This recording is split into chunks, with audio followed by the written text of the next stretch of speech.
अस्सलामुअलैकुम। महफ़िल सुखन में आप तमाम अहबाब को ख़ाबर अब्बास की जानिब से एक दफ़ा फिर खुश आमदीद।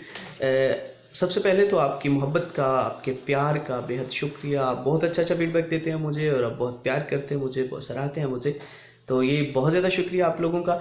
और आज भी मैं आप लोगों के लिए खूबसूरत नज़म लेकर आया हूँ। मुझे उम्मीद है कि आपको पसंद आएगी। और ये नज़म एक दोस्त ने ही मुझे भेजी थी और उसने कहा था कि इसको मैं ज़रूर पढ़ूँ, तो उस दोस्त की नज़र भी।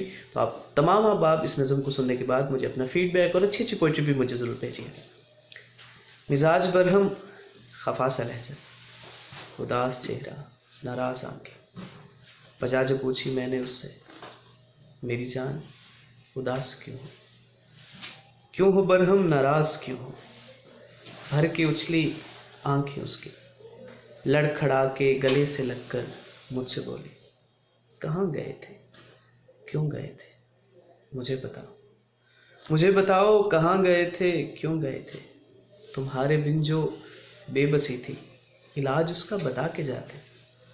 तुम जो बिछड़ो कहाँ से ढूंढो, सुराग अपना बता के जाते। तुम्हें पता था तुम्हारे बिन तुम्हें पता था तुम्हारे बिन एक पल भी न रह पाऊँ, चाहे बिछड़े सारी दुनिया, तेरी जुदाई न सह पाऊँ। चाहे बिछड़े सारी दुनिया, तेरी जुदाई न सह पाऊँ। तुम्हें कसम है अपना जाना, तुम्हें कसम है अपना जाना। बहुत शुक्रिया आप तमाम अहबाब का। मुझे अपने फ़ीडबैक ज़रूर देते रहिएगा। अल्लाह हाफ़िज़।